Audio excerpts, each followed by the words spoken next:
Namoonni tokko keessattuu qarshiidhaan wal qabatee qarshiin gammachuu hin bituu jedhu. Abbaa qabeenya yoo taate gammachuun hin qabdu jedhu. Maallaqni dhiphina fida jennee warri yaannu yaada akkanaa ofirraa fageessuu qabna.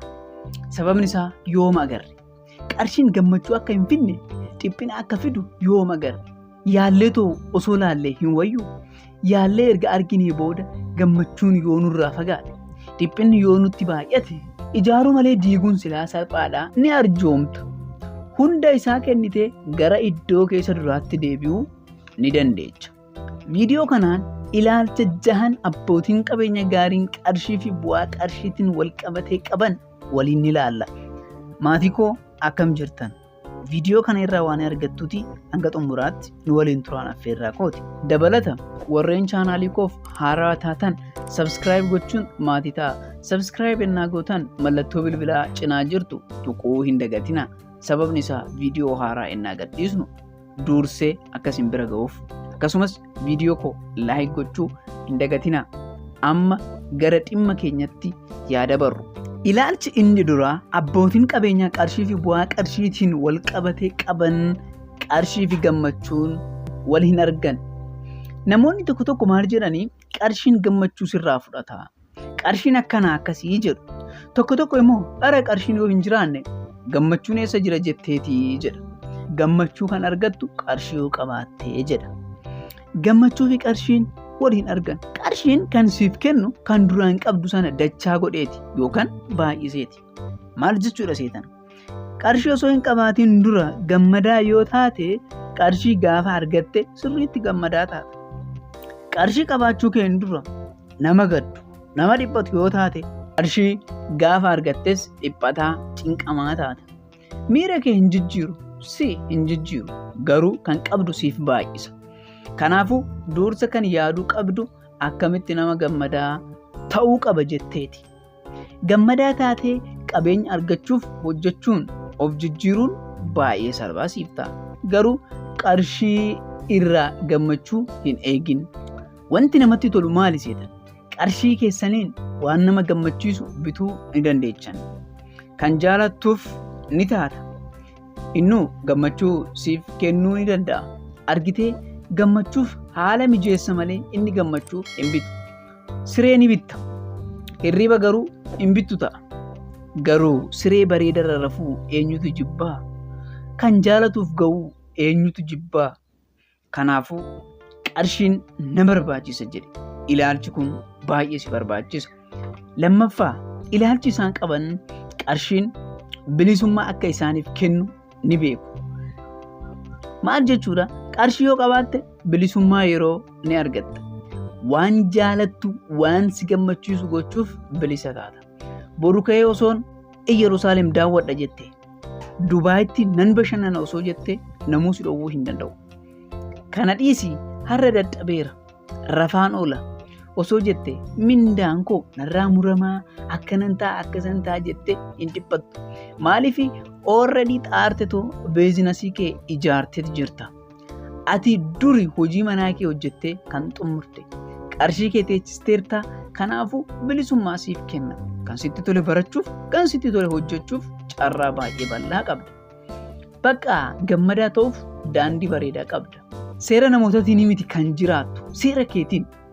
Fakkeenyaaf qacaramtee yoo hojjettu hoogganaatu si ajaja. Kaampaanichi akka si ajajetti kan jiraattu. Seera kee hin qabdu. Seera namaatiin jiraatta. Kanaafuu qarshiin bilisummaa siif kenna. Ilaalchi kun baay'ee si barbaachisa waan ta'eef ilaalcha akkanaa kana fudhadhu. Qarshiin bilisummaa akka siif kennu gaafa yaaddu jijjiiramuu ni yaadda.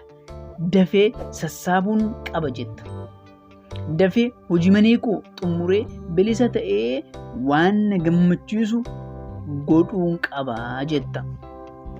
Sadaffaa ilaalchi abbootiin qabeenyaa qarshiif qaban dursanii ni teechisu zan investi godhu. Yeroo baay'ee wanti irra deddeebinee dhageenyu qarshii teechisuun maal nama fayyadaa? Hanguma seef godheen humni qarshichaa ni kufaa. Infileeshinii wanti jedhamu jira.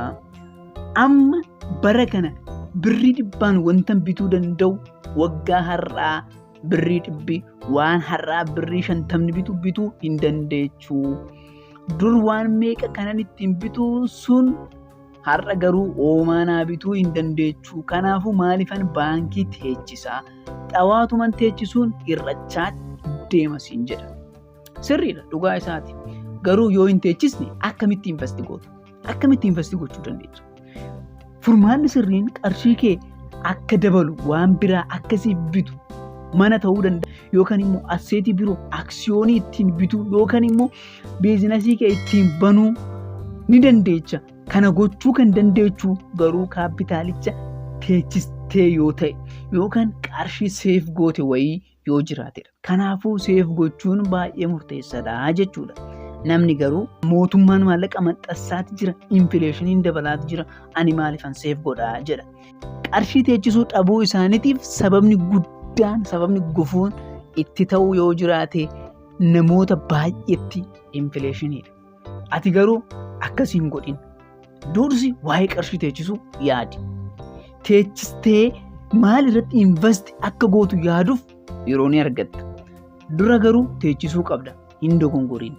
Afraffaa waa'ee galii dabaluutu yaadu malee kan qaban na jalaa badaaf hin yaaddaa.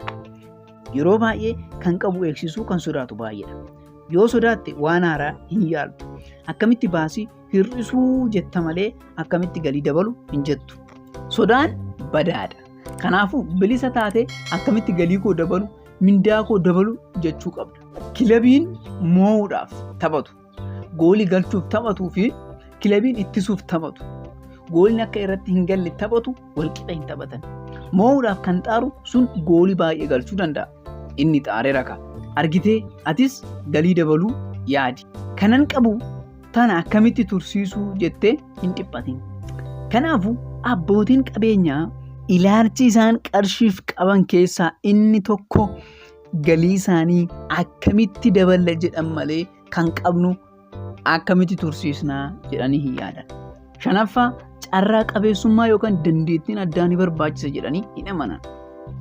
Namoonni tokko tokko inni qabeenyaaf uumame namni jettaniin jira. Inni abbaa qabeenyaaf uumame namni jettaniin jira.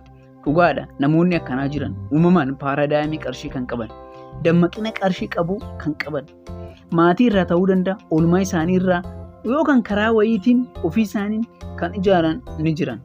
Kana jechuun garuu carraa qabeessummaa jechuu miti. Abbaa qabeenyaa ta'uun filannoodha. Filannoodha abbaa qabeenyaa kan si taasisu. Hakiima nama ta'uu barbaadeen maali kan jettaniin? Meedisinii qo'adhu. Fiizishaanii nama ta'uu barbaadinoo fiiziksii qo'adhu jettaniin. Abbaa qabeenyaa ta'uu namni barbaades waa'ee qabeenyaa, waa'ee ilaalcha qarshiiti qo'adhu kan jettaniin. Abbootiin qabeenyaa akkamitti yaadan? Abbootiin qabeenyaa yeroo isaanii akkamitti itti fayyadaman? Ilaalchi isaan qarshiif qabanoo kan akkamiiti?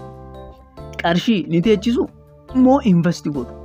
Maali kan godhan jedhii gaafadhuudha kan jettaniin. Chaayinoonni akkana jedhan. Waa'ee daandichaa beekuu yoo barbaadde warreen deebi'an san gaafadhu jedhu. Kan sirraa eeggamu maal akka gochuu qabdu yaadudha, qo'achuudha. Wanti barbaachisaan akkuma taatetti sammuu kee ilaalcha kee jijjiirudha. Abbaa qabeenya ta'uu akka dandeechu. Mirga kee akka ta'e amanuu qabda. Bakka ani abbaa qabeenyummaafan uumame jettee yaaduu qabda. Qabeenyi isa irraa eegala. Kanaafuu carrummaa miti kan sirraa eeggamu. Kan sirraa eeggamu filachuudha. Qophaa'uudha. Ilaalchi kun si barbaachisa waan ta'eef ilaalcha akkanaa qabaachuu qabda.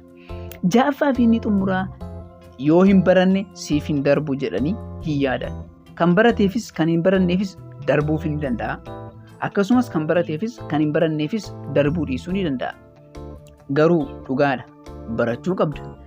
At least yoo baratte karaalee qarshiin ittiin dhufan daayimenshinii garaagaraatiin yaaduu ni dandeecha. Kana jechuun kwaalitii ittiin qarshii fiddu yookaan wantoota yookaan karaalee qarshii ittiin argattu ofii keetti dabaluu yookaan baay'isuu ni dandeecha. Fakkeenyaaf namni meedisiiniidhaan barate tokko karaa meedisiiniitiin karaa fayyaatiin hospitaalota garaagaraa banee qarshii argachuu ni danda'a. Of course yoo baratte karaa qarshii ittiin argattu xiqqoo bal'ifachuu yookaan dabalachuu ni dandeecha. Akkasumas namoonni hin barannes ogummaa qabaniin yookaan wantoota naannoo isaaniirra jiru ilaaluun wantoota garaagaraa kireet gochuun karaa qarshii ittiin argatan baay'ifachuu ni danda'u. Kanaaf yoo hin baranne siif hin darbu jechi jedhu barbaachisaa miti. Ilaalcha akkanaa gatuu qabna. Maatii koo hanga ammaatti waan waliin turtaniif galatooma. Viidiyoo biraan hanga wal agarrutti nagaan naaf turaa. Baay.